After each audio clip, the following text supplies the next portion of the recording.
Muy buenos días. Para mí es una alegría estar aquí de nuevamente. Que la paz del Señor esté con todos ustedes. Agradecemos al Señor la oportunidad y a CETECA nuevamente de estar aquí presentes compartiendo estas charlas. Comenzamos ayer una trayectoria y en la trayectoria que nosotros comenzamos en mi parte, nos estamos concentrando en la reflexión sistemática de cómo en América Latina se ha hecho y se ha hablado acerca de la doctrina de Cristo, particularmente concentrándonos en los distintivos, aquellos temas que se resaltan entre protestantes, evangélicos y pentecostales. En este recorrido vamos a tocar lo que protestantes, por ejemplo, en las tradiciones históricas o más liberales también tienen que decir acerca de la doctrina de Cristo. Pero estábamos tratando de enmarcar el quehacer teológico. Cuando hablamos de teología no estamos hablando de especulación abstracta, sino estamos hablando de una fe en busca de entendimiento. Y no solamente una fe que busca entendimiento, sino una fe que busca entendimiento práctico, ¿verdad?, que es relevante para nosotros. En la Escritura nosotros encontramos un drama de la salvación, de la acción salvífica de Dios en Cristo Jesús para reconciliar todas las cosas a través del Espíritu. Y cuando nos acercamos a la doctrina de Cristo de una forma dramática, lo que estábamos diciendo ayer, es considerando que en la Biblia lo que se relata igualmente, centralmente, es la acción de comunicación de Dios en diálogo con el ser humano. Se trata de lo que Dios ha dicho, de lo que Dios ha hecho y de lo que nosotros hacemos y decimos en respuesta a la siempre precedente palabra de Dios. Cuando hablamos entonces de que el Evangelio es teodrama, estamos hablando que al corazón de la fe cristiana se encuentra toda una gama de palabras divinas, de hechos divinos, de acciones divinas en la humanidad, en nuestro diario vivir, en nuestras luchas. Y es Dios formando un pueblo e invitándolo a participar en lo que Él está haciendo para redimir todo lo creado. Así que es una invitación a que entremos en el drama de la redención. Y el drama no se trata entonces, como a veces pensamos que drama se trata de una ficción. No, drama se trata de vida. Por eso cuando vemos literatura, escuchamos música, vemos una película, nos podemos identificar, nos conmovemos, nos reímos, nos alegramos, nos llenamos de valor. ¿Por qué? Porque podemos tener empatía, nos sentimos identificados con lo que se está presentando. La Escritura nos está llamando al drama de la vida de Jesús, donde nosotros somos partícipes respondiendo a su llamado a través de la obra de empoderamiento del Espíritu Santo. La plenaria en esta mañana va a requerir un poco más de atención que la de ayer. Va a ser un poco más concentrada en algunos asuntos técnicos. Sin embargo, mi esperanza es que si nosotros prestamos atención, si usted ha tenido la oportunidad de tener el cuaderno, el libro de las conferencias, comenzando en la página 15, lo puede seguir y también voy a estar presentando bosquejo básico para que usted pueda seguir la presentación. Así que con eso en mente, les pregunto si usted está listo para presentar su atención, para concentrarse. ¿Estamos listos? Ok, aquí vamos. La teología cristiana en América Latina se ha concentrado en prestarle explícita atención a cómo es que conocemos a Dios y cómo es que seguimos a Dios revelado en Cristo Jesús. Queremos verlo en nuestra vida, en nuestras luchas, en nuestras alegrías. Queremos verlo como aquel que forja esperanza en nuestra vida, particularmente en nuestra vida comunitaria como pueblo de Dios. Y nuestra vida individual como discípulos que seguimos a Jesús es siempre en comunidad. Para nosotros el problema de pensar acerca del mensaje abarcador de la Escritura y de hacer teología cristiana, es decir, de articular y elaborar el testimonio escritural acerca de Dios, de nosotros, de Jesús, del Espíritu, de la Iglesia y lo que Dios está haciendo en la creación, no se trata de un mero ejercicio intelectual. Se trata de un fenómeno de hacer vida, se trata de ver y de elaborar cómo es que Dios es testificado de forma autoritaria, actuando en medio de nosotros. Así que en la teología en América Latina, una preocupación central, una consideración central es no es tanto que si Dios existe o Dios no existe. Ciertamente esas discusiones de carácter más intelectual se dan en algunos círculos, en las ciudades, en la urbe, en algunas universidades. Pero más bien la preocupación es, si existe Dios, ¿qué tipo de Dios es? ¿Verdad? ¿Qué tipo de Dios estamos siguiendo? ¿Es el Dios de la vida o es el Dios de la muerte? ¿Es el Dios del status quo o es el Dios de la transformación? ¿Es el Dios que viene a confirmar la manera en que yo, mi familia, mi comunidad, mi país vive, o es el Dios que viene como aquel que es totalmente otro, santo, diferente y que está llamando desde afuera, creando una transformación interna que se ve en toda la sociedad? Así que el objetivo de esta presentación es tratar de resaltar las características generales de la teología protestante en América Latina con referencia a Jesús, es decir, la cristología.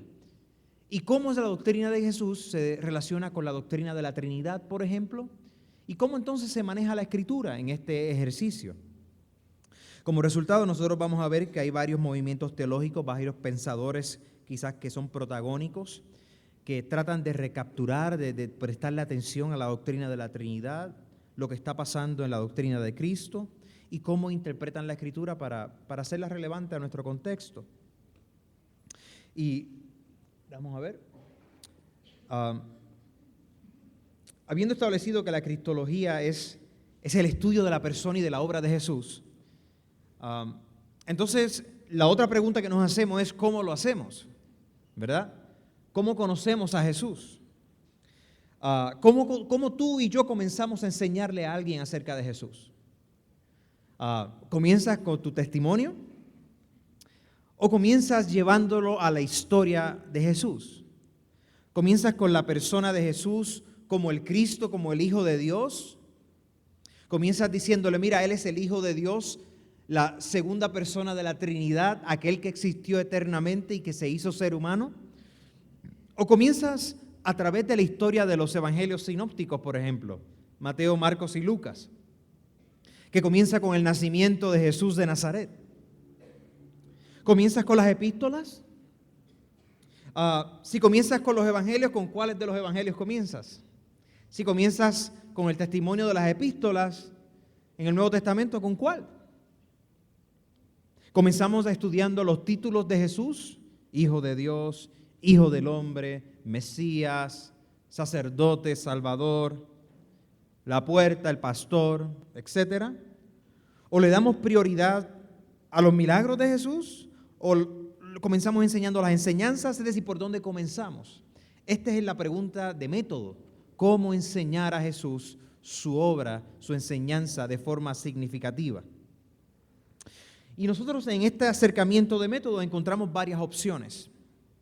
En el siglo XX particularmente, ya para la mitad del siglo XX, había una contienda. Comenzamos desde arriba, como la iglesia siempre ha comenzado, es decir, comenzamos desde Jesús como Hijo de Dios, segunda persona de la Trinidad, que se encarnó y se metió en la historia humana.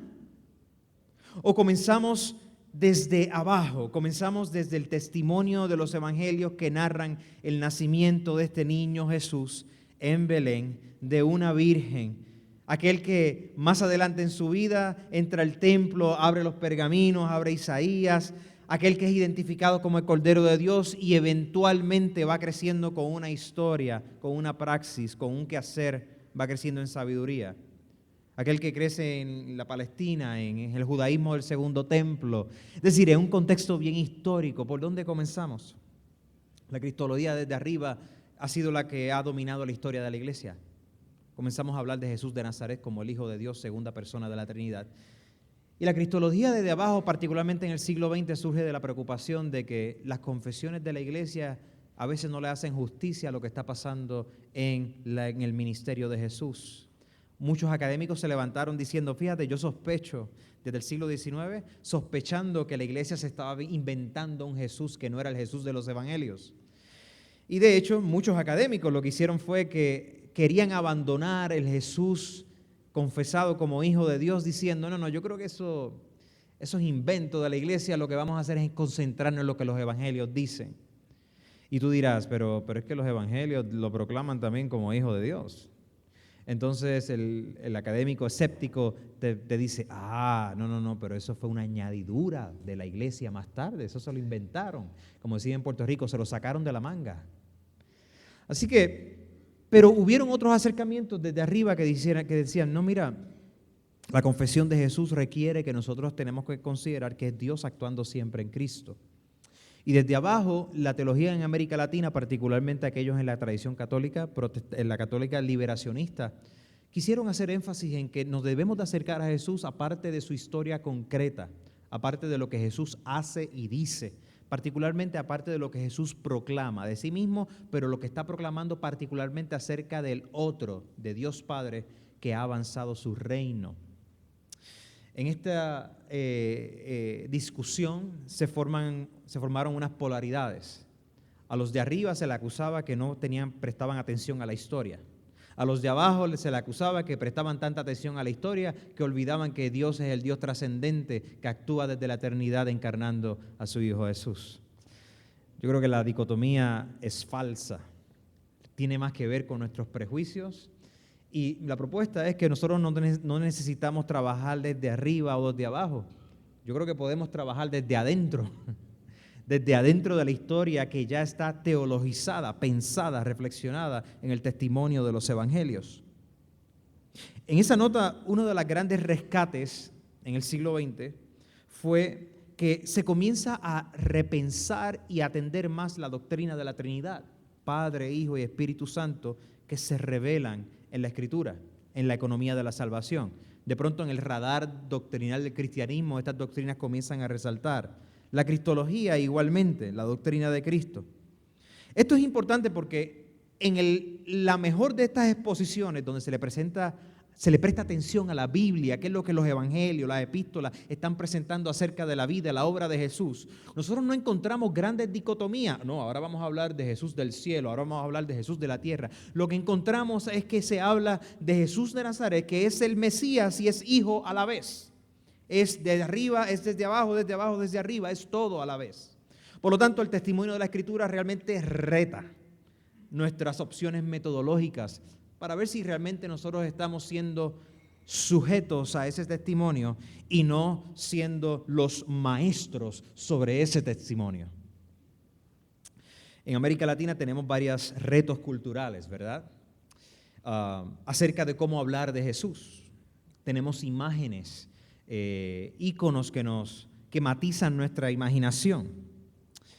Una de esas primeras imágenes que nosotros encontramos es Jesús el infante, el bebé indefenso en los brazos de su madre, la Virgen María, que es una imagen paradigmática en la religiosidad popular. Yo crecí con íconos de Jesús en los brazos de María, en la pared, tanto en fotografías como estatuas, algunas expresiones artísticas bien hermosas, bien conmovedoras. Culturalmente ese tipo de imagen se ha apropiado como un símbolo de que Dios ha tomado una posición vulnerable en medio nuestro, se hizo un bebé humano encarnado, asumió la fragilidad de nuestra humanidad y la asumió entre los empobrecidos de la tierra. Otra imagen dominante en nuestra cultura cristianizada, tanto particularmente que viene de la tradición católica romana, es el Jesús crucificado, pero es el Jesús que permanece sufriendo por nosotros, por las víctimas del pecado, por las víctimas de la opresión. También es una imagen muy conmovedora que captura gran parte del Evangelio. Jesús con las masas, con los empobrecidos, con las mujeres, con los niños. Presentan a Jesús que realmente en su humanidad se identifica totalmente con nosotros, con las víctimas, con aquellos que sufren violencia. Pero tenemos también entre protestantes una imagen también más exaltada. No le queremos presentar mucho atención a esto, no sé si te pasó a mí, pero cuando yo crecía me decía, nosotros no tenemos crucifijo con Jesús crucificado porque Él ya no está en la cruz, Él ha resucitado, Él es el Rey celestial que viene con poder, olvídate de eso, la cruz está vacía. Y entonces todo el mundo, pues sí, gloria a Dios, amén, por eso es que no cargamos crucifijos en nuestros cuellos. Pero entonces hemos configurado otra imagen, Es el Jesús celestial, el trascendente, el que está en el cielo, el que me promete el cielo pero no se mete ahora en mis problemas. Ese Jesús no sufre conmigo. Ese Jesús está distante, esperando intervenir como un rey majestuoso, que solamente interviene si tú te portaste lo suficientemente bien, ¿verdad? ¿Oraste lo suficiente? ¿Ayunaste lo suficiente? ¿Te fuiste al monte? ¿Verdad? A buscar la Shekinah de Jehová. Entonces, como una transacción de carácter espiritual, el Dios que proclamamos que es de gracia deja de actuar como gracioso y comienza a darte recompensas. Él es el celestial. Esperamos el celestial que reinará en la próxima vida, pero no sabemos exactamente cómo engranarlo aquí en nuestras luchas diarias. ¿Verdad? Es una caricatura, ¿verdad? Es una exageración. Pero también tenemos el Jesús hippie. Ese es el Jesús de los 60 casi. Ese Jesús es bien cool. Ese Jesús es, te amo, estás bien, te vengo a dar paz, todo está bien, ¿qué tú quieres? ¿Estás buena onda? Sí, cool, todo cool, no te tienes que bañar, todo está bien. Algunos se están identificando hoy, pero yo creía eso.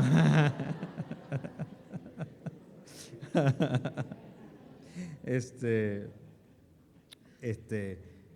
es el Jesús que a algunos les gustaba, ¿verdad? Es Jesús político, ¿verdad? También es Jesús democrático. Es Jesús que inicia las revoluciones y por eso es cool en los campus universitarios. No es Jesús el Cristo, es Jesús el Che Cristo. ¿Verdad? También trata de rescatar esa imagen, algo real. Jesús ciertamente vino a retar las convenciones sociales, también las retó de múltiples maneras y particularmente las retó a aquellas personas que se creían los más religiosos de la época. Si usted piensa en las personas que usted usualmente considera inmoral, esas personas son inmorales, esto es una amenaza al evangelio. No sé si ha escuchado, ¿verdad?, ese tipo de quejas. No, este tren social, estos movimientos son amenazas al evangelio. Sin embargo, si usted mira los evangelios, las amenazas más grandes a lo que Dios estaba haciendo para reconciliar el mundo, venía no de la gente que eran los más inmorales, venía de la gente religiosa. ¡A rayo!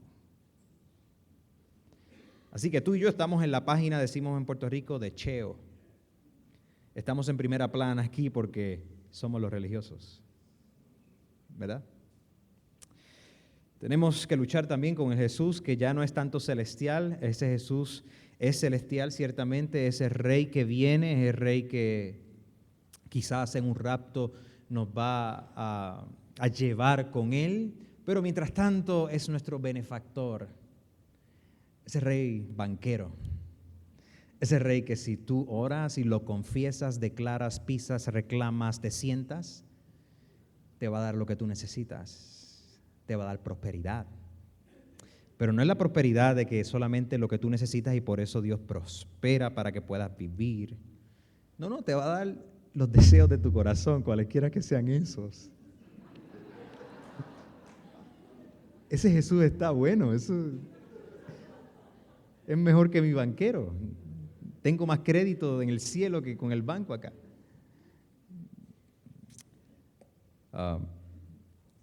Así que estamos ante lo que Juan Mackay hace mucho tiempo, muchas décadas atrás, dijo: estamos ante una representación dramática de una cristiandad donde se retrata a Jesús, el Cristo, como si no hubiese nacido, vivido, muerto y resucitado.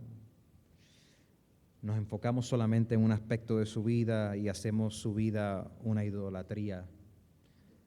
Qué interesante, ¿verdad?, que los cristianos pueden tomar a Jesús y formarlo como un ídolo. ¿Sabes cuándo sucede eso, verdad? Cuando lo creamos a nuestra imagen y semejanza. Los protestantes evangélicos y ecuménicos han tratado de lidiar con este asunto. El Dios cristiano se ha revelado a sí mismo como complejo y triuno. Dios Padre, Dios Hijo y Dios Espíritu Santo. Y nos vamos a acercar ahora al pensamiento de varios protestantes contemporáneos para ver cómo ellos están prestándole atención a la coordinación de la doctrina de Cristo, la doctrina de Dios y cómo interpretar las Escrituras. Guillermo Hansen, teólogo luterano argentino, le interesa la doctrina de Dios, la doctrina trinitaria y la metodología. En su artículo del 2006, que se llama "Se conmueven los cimientos de la cristología, la tercera búsqueda del Jesús histórico y la respuesta alquímica de la teología", él trata de proponer una cristología que sea interdisciplinaria. Hansen piensa que las búsquedas históricas de Jesús que los diferentes académicos en diferentes momentos del siglo XX se enfrentaron, aunque rescataban que Jesús era un hombre real, un ser humano real, un judío real, en un contexto en particular, y que tenía cosas sociales que decir y políticas relevantes, primeramente ese contexto y después, por consecuencia, al nuestro, él critica estas búsquedas de Jesús, del Jesús histórico, del verdadero Jesús histórico, como búsquedas que finalmente desembocan en una anticristología.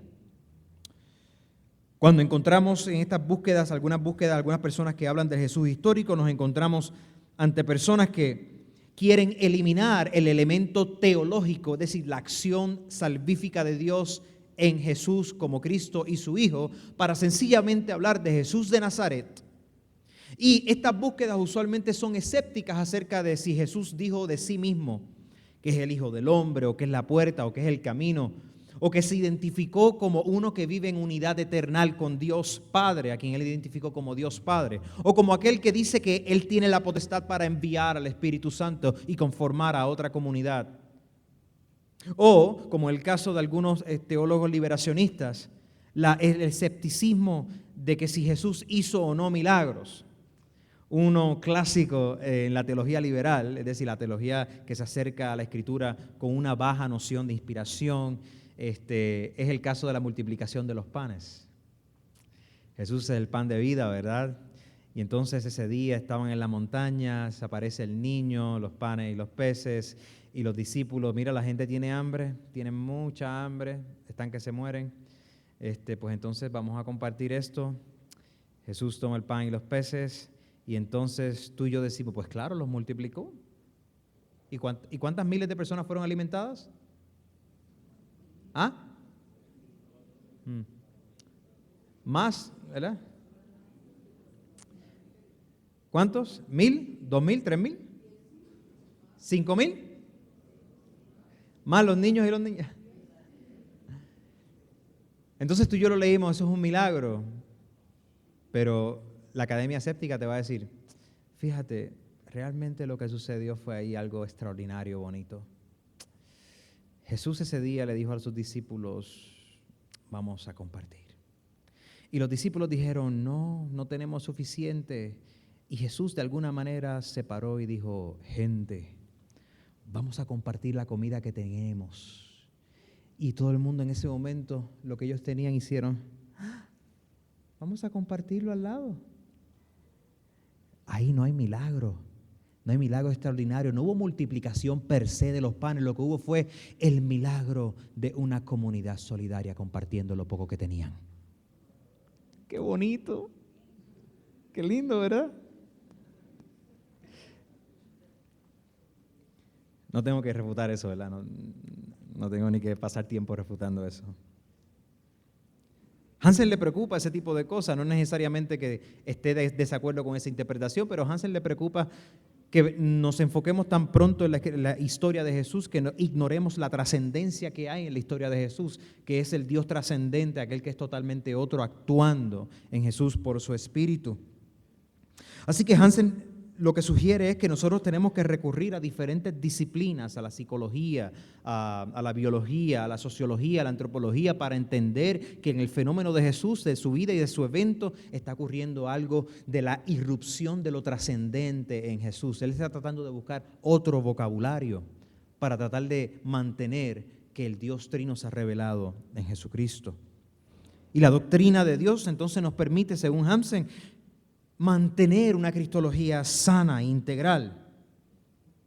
Hansen entonces propone que inclusive las confesiones de los credos conciliares de los primeros siglos han capturado algo esencial, han sabido resumir que para nosotros hablar de Jesús siempre hay que hablar de Dios. Y para nosotros hablar de Dios siempre hay que hablar de Jesús. Por lo tanto, hay que pensar en Dios en la manera en que Jesús pensaba en Dios. Y hay que pensar en Jesús en la manera en que Jesús dice que Dios se relaciona con Él. Hansen utiliza una frase bien peculiar. Cuando pensamos en Dios, pensamos en Jesús. Y pensamos en Dios porque Jesús cristologiza la divinidad. ¿Verdad? Cuando pensamos en Dios tenemos que siempre pensar en Jesús. Y para este ejercicio, para superar las categorías de historia meramente, de que nosotros nos enfocamos en la historia y ignoramos lo trascendente, Hansen quiere proponer que cuando pensemos en Dios y pensemos en su omnipresencia en todo, debemos de pensar en un Dios que está no solamente todo y será en todo, sino en un Dios que es inevitablemente parte de la creación. Es decir, Hansen plantea que cuando tú y yo pensamos en la relación de Dios y mundo, creador y creación, debemos de pensar en términos del Dios que se mezcla con la creación y no se puede separar. No se puede separar. Por lo tanto, la creación es parte del ser de Dios. Eso se le llama panenteísmo. Panenteísmo. Dios está en y vinculado en su ser con todo lo que existe. Ahora, esto no es lo mismo que omnipresencia, de que Dios esté en todo lugar que exista, en el cosmos, en todo lugar, en cada centímetro, entre cada átomo. Esto lo que está planteando es para que Dios esté en todo lugar, el mundo tiene que ser parte de Dios. Y Dios no puede existir sin el mundo. ¿Ok? Por lo tanto, lo que Dios hace en el mundo es reconciliarlo eventualmente todo, porque el mundo es parte de su ser. Y la creación, entonces, la distinción entre creador y creación se va poniendo como en neblina y se mezcla. Y llegas a un punto que tú puedes hablar de creador y de creación, pero solamente cuando están mezclados. Para Hansen esa es la respuesta en última instancia, a que el ministerio de Jesús es salvífico, que va a salvar, que va a morir por toda la humanidad. Hansen piensa entonces que vamos a resolver muchos problemas si pensamos en un modelo panenteísta. Ciertamente Hansen ha rescatado una parte muy importante. Dios está inmiscuido en el meollo de la existencia y de toda su creación. Y ciertamente la trascendencia divina tenemos que rescatarla cuando hablamos de Jesús de Nazaret. Por eso estamos haciendo el énfasis de que es el Dios trinitario, aquel que ha existido desde la eternidad y aparte de la creación, que se ha metido en nuestra historia, asumido nuestra humanidad, para que la humanidad sea verdaderamente como debería de ser y que sea como Jesús. Sin embargo, yo, aunque estoy de acuerdo en que la historia de Jesús es la presuposición de cualquier teología cristiana, y la historia de Jesús es lo que informa cómo el Dios Trino está actuando en la humanidad, no es del todo obvio que yo tenga que plantear que el Dios trascendente está inmiscuido en la creación de tal manera que la creación es sencillamente parte de Él y eso es inevitable. Porque pienso que en última instancia entonces esto sí puede socavar la libertad absoluta de Dios para actuar aparte de la creación.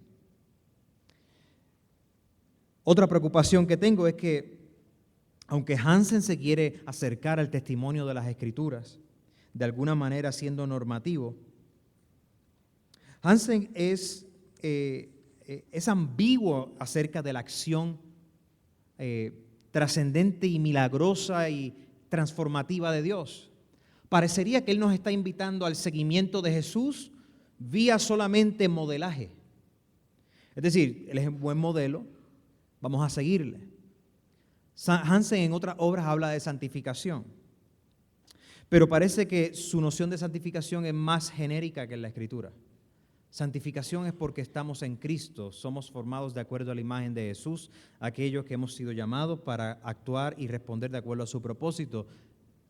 Pero Hansen es elusivo entre tanto, si nosotros necesitamos responder a Jesús, al llamado de estar en Cristo, no solamente seguirle, sino estar unidos en el Espíritu de Cristo, al llamado al reinado de Dios que nos convoca en arrepentimiento y en transformación para seguirle, o si Él está hablando de un llamado genérico, universal, donde todos al final seremos salvos, un universalismo donde toda la humanidad, independientemente de que respondan o no, será salva, porque después de todo el mundo es parte de Dios y Dios no se los puede sacar de la falda. Hay algunas ambigüedades metodológicas ahí. El próximo pensador que quiero resaltar es Jorge Pixley, trabajando desde Costa Rica. Jorge Pixley recientemente me parece que se retiró, está en Estados Unidos, pero antes de retirarse ha publicado, él es un biblista especializado en Antiguo Testamento, en doctrina de la Biblia, en las áreas de hermenéutica, de interpretación bíblica, es un teólogo de liberación, ha escrito mucho acerca del reino de Dios y la Biblia y la idea del éxodo como paradigma de la liberación que Dios trae a la humanidad. Pero Pixley escribe el pequeño libro que se llama La Biblia, Teología de Liberación y Filosofía Procesual. La Biblia, Teología de Liberación y Filosofía Procesual. Y él trata de plantear una redefinición desde América Latina de la identidad de Dios y cómo es que Dios libera y cómo es que nosotros participamos en esa liberación. Pixley le quiere dar prioridad a la Biblia, ¿verdad? Como todo buen protestante. Él quiere darle prioridad a la Biblia y quiere enfatizar que la Biblia tiene una perspectiva donde se le da privilegio al oprimido, al empobrecido. La Biblia claramente habla del Dios que libera. Y una de sus metas es articular cómo es que este Dios libera. De pronto Pixley piensa que él ha encontrado la solución a muchos problemas cristianos. Al problema de cómo es que Dios actúa en Jesús y cómo nosotros actuamos en ese proceso. Así que Pixley habla de que nosotros nos encontramos con varios problemas en el Nuevo Testamento. Por ejemplo, nos encontramos una esperanza escatológica, es decir, que Dios va a intervenir de forma radical para transformar todas las cosas. Pero Pixley piensa que aún Jesús en su ministerio se equivocó en cuanto a esto. Jesús esperaba una intervención del reinado de Dios que se estableciera según Pixley. Y cuando Jesús se dio cuenta que eso no iba a pasar, entonces decidió meterle mano a la cruz. La cruz fue un plan B. Jesús es muy creativo, es excelente, es un maestro, es Mesías y definitivamente tenía una comunión con Dios inquebrantable. Pero Jesús estaba especulando realmente qué era lo que va a pasar. Jesús le presta atención a aquellos momentos en los evangelios donde Jesús se muestra ignorante quizás algunos eventos, ni siquiera el Hijo del Hombre sabe cuándo será el día de Jehová, verá cuándo volverá, ni siquiera los ángeles ni el Hijo del Hombre, ¿ok? Entonces, Pixley dice, aquí lo que tenemos es la atención de que el reinado de Dios se espera de forma escatológica, irrumpiendo desde el futuro y no pasó. La proclamación de Jesús sencillamente fue errónea. Y para Pixley esto no significa que nosotros no respetamos a Jesús y que Jesús no es el Mesías de la fe cristiana. Y eso no significa que Él no murió y resucitó por nuestros pecados. Pero sí significa que tenemos que entonces redefinir lo que estamos diciendo por esperanza. Pixley entonces cree que cuando nosotros adoptamos otro tipo de filosofía para hablar cómo Dios actúa, tenemos una solución. Es decir, ¿cuál es la solución? Realmente Dios trató. Pero Dios tuvo que cambiar de planes porque no le salió bien. Después de todo, Dios es un Dios que así como su creación vive eternamente en un proceso de formación también. Dios evoluciona, Dios crece, Dios aprende, Dios vive atado a su creación de tal manera que su creación ejerce una influencia real sobre su ser. Por lo tanto, para Pixley no es problema este asunto de que Jesús se haya equivocado, de que Dios no haya podido establecer su reino en ese momento. Es que sencillamente Dios no podía. Porque Dios le ha permitido a su creación tener un rol en este diálogo de lo que Él quiere hacer para restaurar todas las cosas. Pixley no solamente ha adoptado un modelo panenteísta, la creación está dentro de Dios, sino que es un modelo procesual panenteísta. Es decir, que Dios está en un proceso de crecimiento y de evolución, así como cualquier ser en el universo. Lo que pasa es que Él es superior a todo ser del universo. Así que si usted piensa, por ejemplo, en una persona que juega ajedrez, imagínate el mejor jugador de ajedrez, si alguna vez has jugado y sabes que eso es complejo y tienes miles y miles y miles y miles de variantes. Dios es el maestro jugador de ajedrez, el super maestro jugador de ajedrez. Pero tú y yo le damos trabajo. El pecado le da trabajo. Así que Pixley sugiere que la naturaleza de Dios evoluciona, crece con los procesos históricos. Dios siempre está en un proceso de cambio, así como nosotros estamos en un proceso de cambio. Dios sufre con su creación. Y no es que Él sufre perfectamente, como la tradición ha hablado de impasibilidad. Si ha tomado una clase de teología sistemática, se habla del Dios que no sufre, al menos que no sufre como nosotros. Él es impasible. Dios no es un Dios emocional, es decir, Dios no entra en depresión, ¿verdad? Dios no tiene problemas psicológicos, o sea, no tiene problemas de bipolaridad, no tiene problemas de depresión severa mayor, no tiene problemas de ansiedad, etc. Pero Pixley dice, este asunto de que Dios es pasible, siente, sufre, cambia, ahí yace la respuesta para nosotros encontrar cómo es que Dios libera. Dios libera no aparte de nosotros, sino que Dios libera con nosotros. Dios necesita de nuestra ayuda. Y he aquí el espacio para la participación de la iglesia en el Dios que es todopoderoso hasta que tú lo ayudes. Para Pixley el asunto es entonces que nosotros podemos participar realmente en los procesos históricos y lograr transformación y todas estas cosas porque tenemos, en Puerto Rico decimos, el baqueo, el apoyo de uno que es superior en el universo. Pero nuestro rol, y nosotros lo tenemos que hacer, estamos en un proceso de cooperación. La tradición, y si han notado, la tradición cristiana y la Biblia habla de que el pueblo de Dios responde no cooperando 50-50, 50-50% a ver qué pasa, sino es que es el Dios que siempre en su acción salvífica está mucho más adelante y sus propósitos no pueden ser cambiados, ni destruidos, ni aniquilados, ni frustrados. Dios invita a su pueblo a participar porque Él los empodera para participar, pero Dios no nos está invitando necesariamente a que seamos los accionistas, vicepresidentes de su compañía, y que si nosotros no tomamos una decisión, el plan no se da. Pixley acusa a la tradición cristiana de que ha predicado un Dios diferente de la Biblia. Ese es uno de sus reclamos más extraordinarios y a veces, mire hermanos, los académicos, los teólogos también se vuelven a veces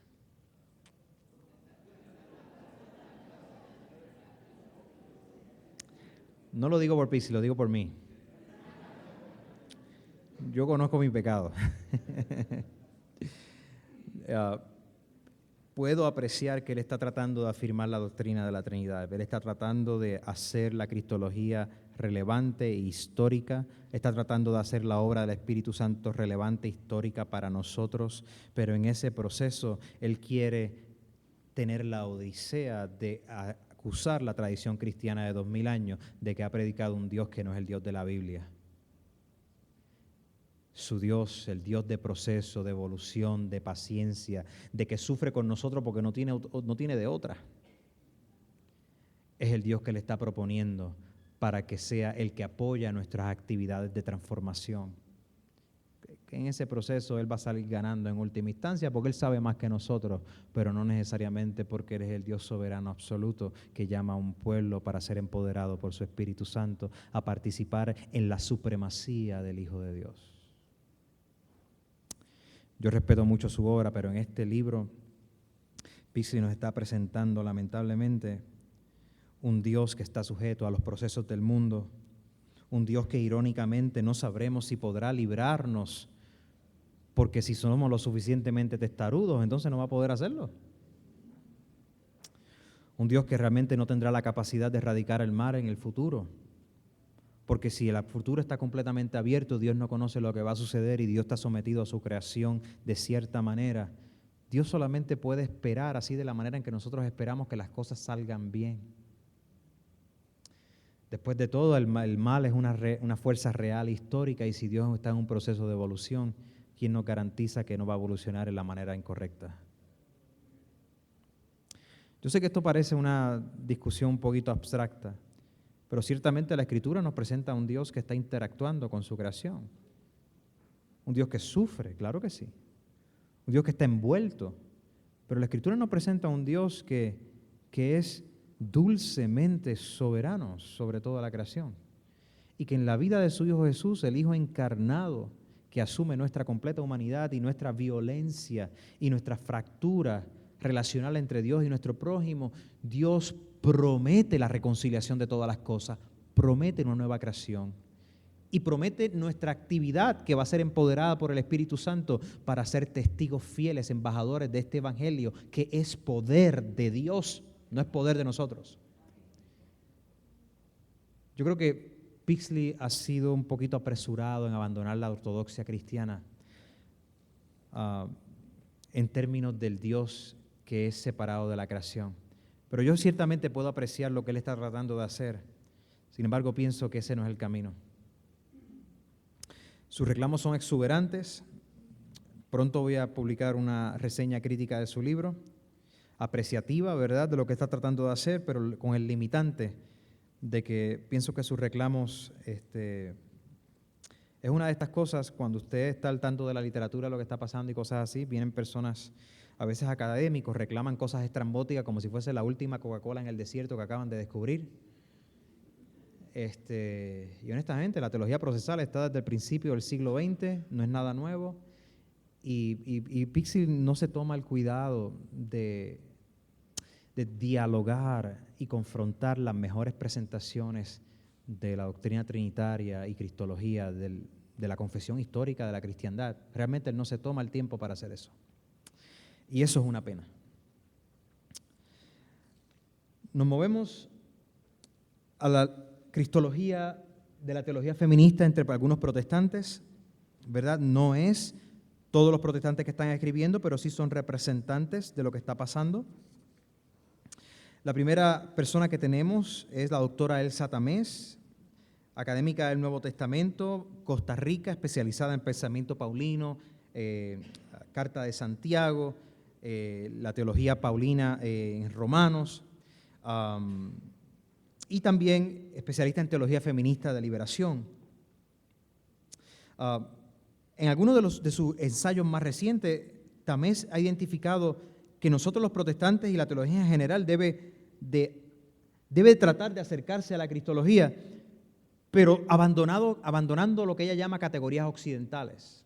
Y por eso parece que ella se refiere a hablar de la unidad de Jesús con Dios en términos de sustancia, de su ser, del Jesús que es eterno, ese tipo de lenguaje trascendente. Y también se siente que este el tipo de lenguaje que es más filosófico, como que ignora el testimonio bíblico, que es más de relato, más narrativo, más concreto, más histórico.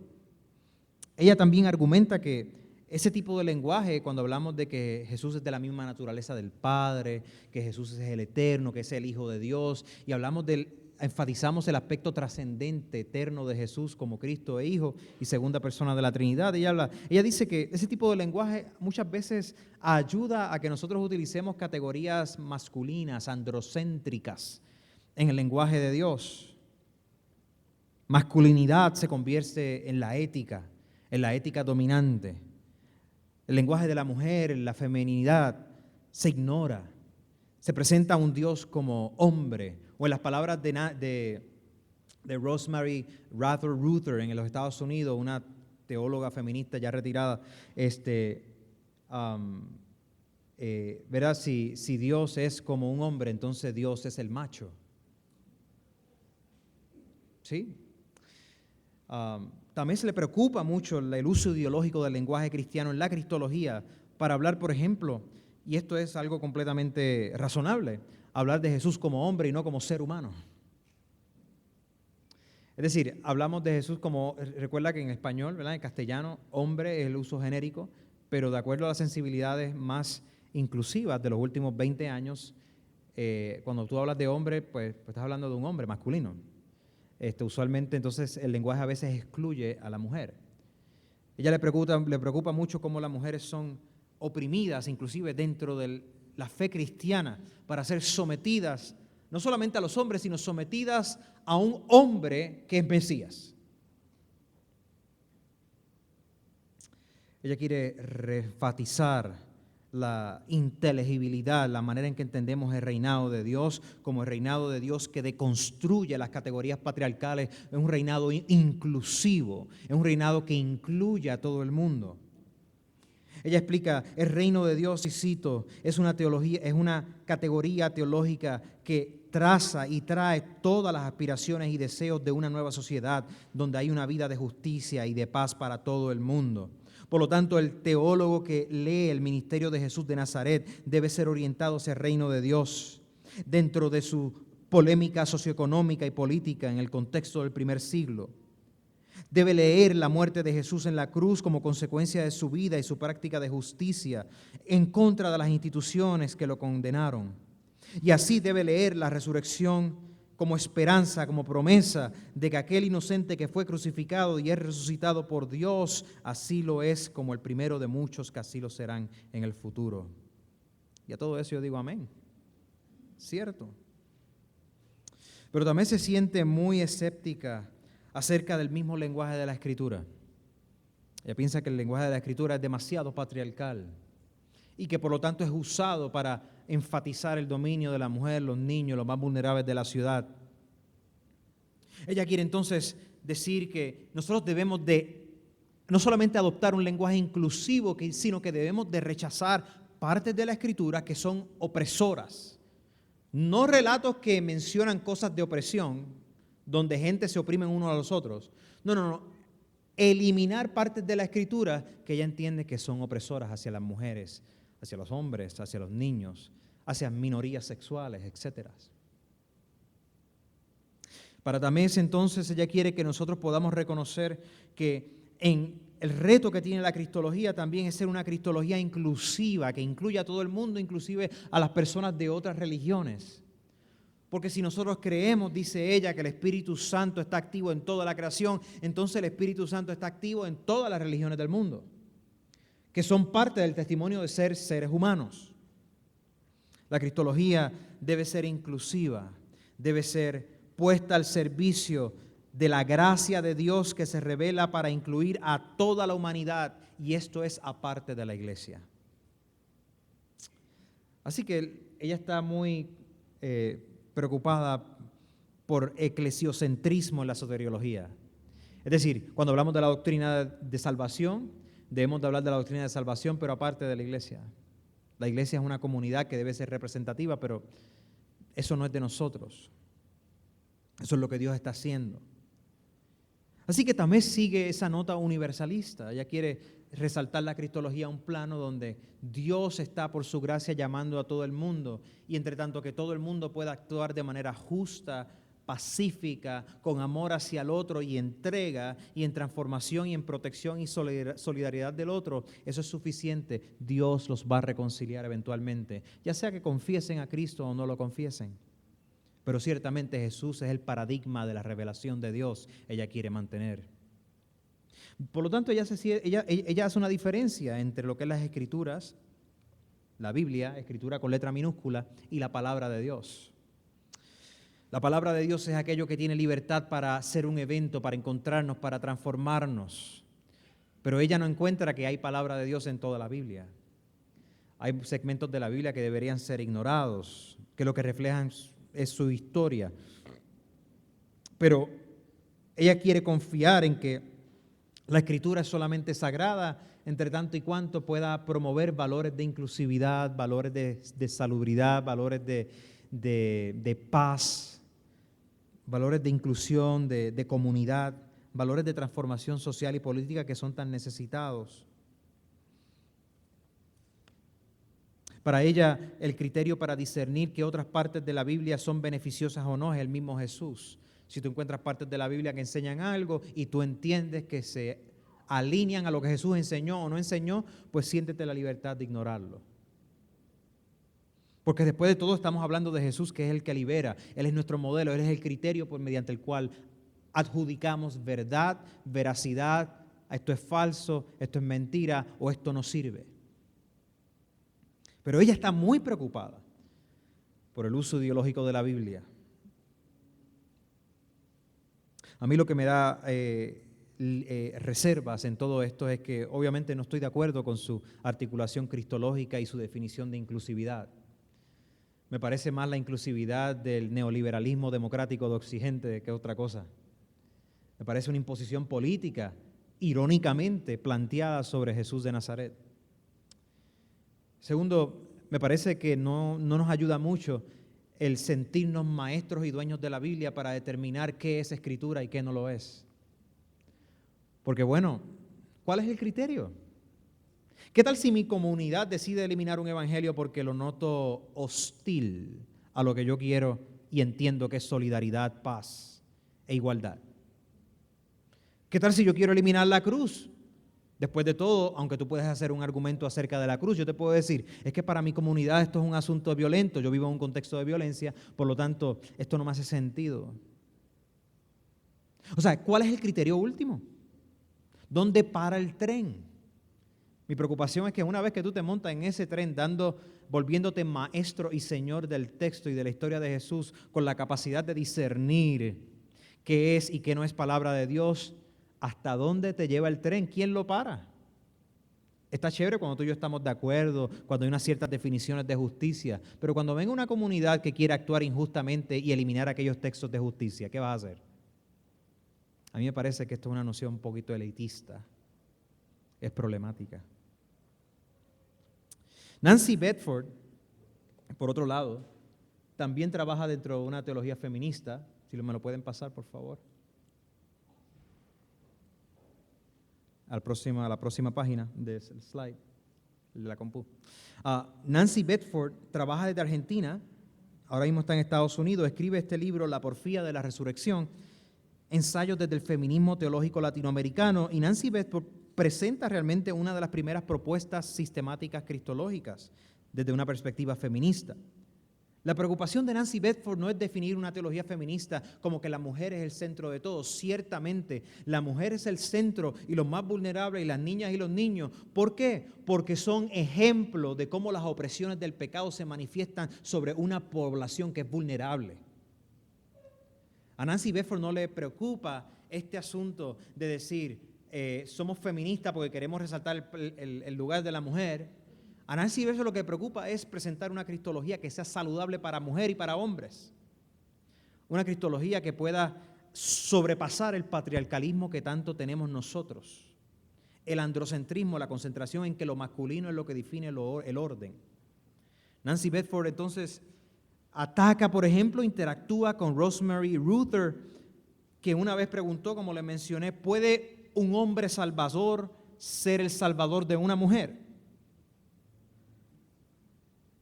¿Cómo es posible que un hombre, Jesús, represente una nueva criatura y una redención de una nueva humanidad? Esto es relevante para las mujeres.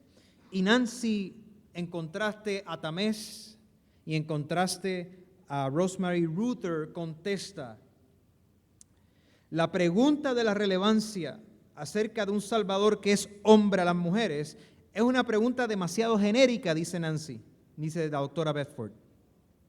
¿Por qué es demasiado genérica? Porque esta pregunta no considera que este hombre no es cualquier hombre. Este hombre, con su particularidad, deconstruye los roles de género para ubicarnos en lo que es un verdadero ser humano. Nancy Bedford aclara, la hombría de Jesús no es relevante para su ser salvador. Lo importante no es que Él se encarnó como un hombre macho, masculino. Lo importante es que se encarnó y es un ser humano completo. Esto, algunos de nosotros todavía lo escuchamos como que no, tiene que ser machote, tiene que ser hombre. ¿Okay? Tengamos cuidado con ese tipo de inferencia. Nancy, yo creo que aquí está en algo correcto. El asunto de Jesús ser Salvador y la encarnación no es que Él fue masculino, es que Él es ser humano. Y como decía el gran teólogo medieval Santo Tomás de Aquino, no es que Él no lo pudo haber hecho de otra manera, sino que Dios en su soberanía y en su sabiduría decidió que era lo más apropiado para ese contexto cultural histórico encarnarse como Jesús de Nazaret. A menos que tú quieras plantear que tenía que ser de esa manera y que no hay de otra. Buena suerte sosteniendo ese argumento, porque la Escritura no te va a dar para hacerlo. Dios es espíritu, ¿verdad? Y Juan nos habla de que el Logos ha existido eternamente con Dios, y el Logos es sencillamente la segunda persona de la Trinidad. Dios no es hombre y Dios no es mujer. Dios es espíritu. Pero la segunda persona de la Trinidad, en su sabiduría perfecta, se encarnó como un hombre. Pero no es para que el hombre y la masculinidad sea la regla. No, es como un hombre que es un verdadero ser humano. Oye, solamente 2 amenes, oye.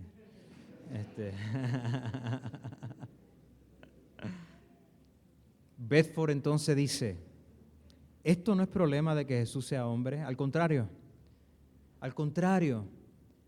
en lo que es la tendencia del pecado humano de convertirse en una sociedad usualmente patriarcal que oprime a la mujer, Jesús representa en sus palabras la kenosis del patriarcado, el vaciamiento, la deconstrucción de lo que es ser hombre.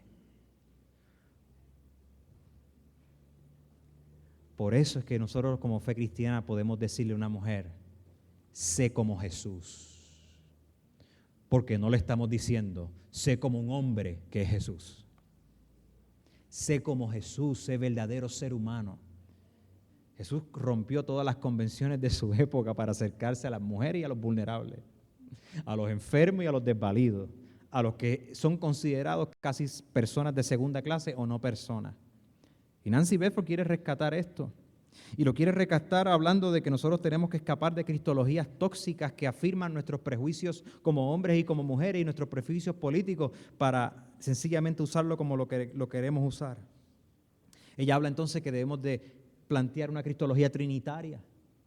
¿Por qué? Porque la cristología trinitaria nos permite no utilizar a Jesucristo con nuestra propia agenda, nos permite ver que es Dios Padre, Dios Hijo y Dios Espíritu Santo actuando en la comunidad para forjar una humanidad nueva. Y eso es un ataque frontal en contra de nuestro patriarcalismo, nuestra masculinidad, nuestra superioridad, nuestra religiosidad superficial. Porque Dios está creando una comunidad de iguales. Y que estos iguales, hombres y mujeres, con su particularidad biológica, cultural, etcétera, se puedan parecer a Jesús, que no es que el verdadero masculino, es el vere homos, el verdadero ser humano. Así que veo en una propuesta de Bedford potencial. Los evangélicos, entonces, como René Padilla, José Miguel Bonino, Samuel Escobar y David del Salto recientemente en su tesis doctoral, ciertamente, ¿verdad?, académicos relacionados de alguna u otra manera a la Fraternidad Teológica Latinoamericana como fundadores y como personas que han trabajado desde siempre con ellos, han tratado de resaltar, como René Padilla una vez dijo, que el punto de partida para cualquier ética cristiana es la historia factual de lo que Dios está haciendo en este único ser humano, Jesús. Y la pregunta básica para todos los cristianos en América Latina, dice René Padilla, por lo tanto, se relaciona en la manera en que la fe en Jesús debe ser vivida en situaciones concretas, porque después de todo la palabra se hizo completamente carne. La historicidad de Jesús entonces no deja espacio para dualismos de el alma y el cuerpo, el espíritu y la carne, sino que lo que deja espacio para un mensaje integrador, donde la salvación es para todo lo que somos y para toda la creación. Ciertamente esto es una intuición que debemos de tener siempre en mente. El pentecostalismo latinoamericano como movimiento ha sabido resaltar la doctrina del Espíritu Santo, el empoderamiento, la santificación, la capacidad transformadora y extraordinaria, milagrosa del Espíritu Santo. Sin embargo, se ha quedado corto de articular una doctrina trinitaria. A veces parece que el Espíritu Santo no es la tercera persona del Dios Trino que obra unificadamente, sino que parece que es el primo del Padre y del Espíritu. Es como que el familiar lejano que actúa de otra manera. Ah, sí, claro, el Espíritu que da testimonio de Jesucristo y nos hace parecer a Él. Claro, hello, eso mismo es. No. Pero hay un resurgir en el pentecostalismo. Teólogos protestantes, evangélicos, pentecostales están rescatando este fruto de la doctrina del Espíritu, pero atendiendo a la cristología. Es una cristología neumática, es una doctrina del Espíritu matizada por el ministerio de Jesús. El Espíritu entonces es aquel que forja la imagen del Hijo en la humanidad llamada y salvada. El Espíritu no hace cosas diferentes a las que le hizo el Hijo. El Espíritu permite que el ministerio del Hijo se extienda en la vida de los discípulos, llenándolos de dones. ¿Para qué? No para la exaltación del discípulo, no para la exaltación del mismo Espíritu, sino la exaltación del Mesías que fue crucificado y resucitado y que ahora reina a la derecha del Padre.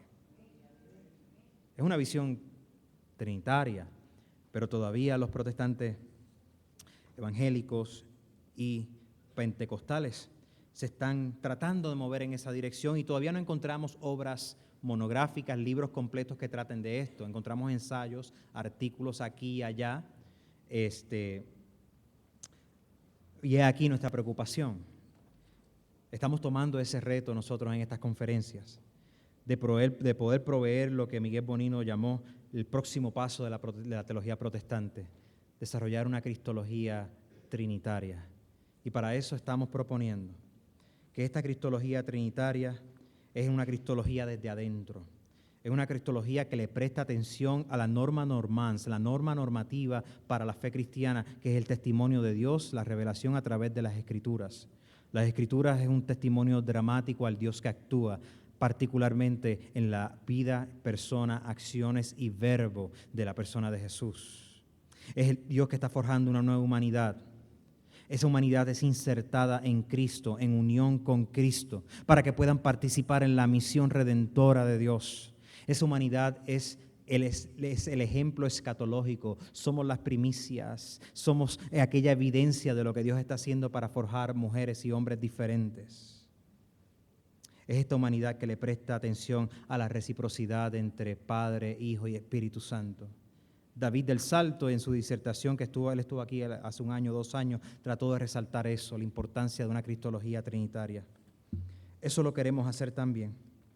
Y metodológicamente lo vamos a hacer asumiendo una cristología desde adentro, pero también sugiriendo que el mapa hacia adelante vamos a atender al teodrama de la Escritura, a las acciones comunicativas de Dios en los evangelios con Jesús para informar cómo nosotros vivimos y actuamos como iglesia. Hacemos eso porque confiamos en el testimonio canónico de la Escritura. La Escritura no es escritura con letra minúscula, es escritura con letra mayúscula. La Escritura tiene un rol normativo en la economía de la salvación porque nos permite decidir y discernir de acuerdo al testimonio que Dios quiere que nosotros tengamos. Pero también la Escritura funciona como ese libreto, nos permite tener la guía de cómo tomar decisiones espirituales, prácticas, transformadoras en nuevos contextos. Por eso nosotros buscamos la guianza del Espíritu Santo, la iluminación del Espíritu Santo, que nos permite actuar como Jesús actuaría en nuevos lugares y con nuevos restos. La salvación entonces la vamos a explorar ciertamente como una comunicación liberadora de Dios en la historia, pero que no se limita a la historia. Vamos a explorar la cristología como la interacción comunicativa de lo que Dios está haciendo en Cristo, en una búsqueda de fe, en búsqueda de entendimiento, pero también en una búsqueda de fe, en busca de relevancia práctica. No me siento convencido con las propuestas que quieren eliminar el lenguaje bíblico para adoptar un lenguaje más inclusivo, cualquiera que sea la definición de esa inclusividad. Me siento confiado que la Escritura tiene los suficientes recursos para mostrarnos un Dios que no está limitado a las Escrituras. Las Escrituras es un instrumento que Él utiliza, pero es un Dios que es trascendente, pero es un Dios que está actuando en cada espacio de toda vida humana. Entonces nos dirigimos en las próximas 2 conferencias a explorar a Jesucristo en clave teodramática y nuestra participación unidos a Cristo y redimidos por Él. Que la paz de Dios sea contigo.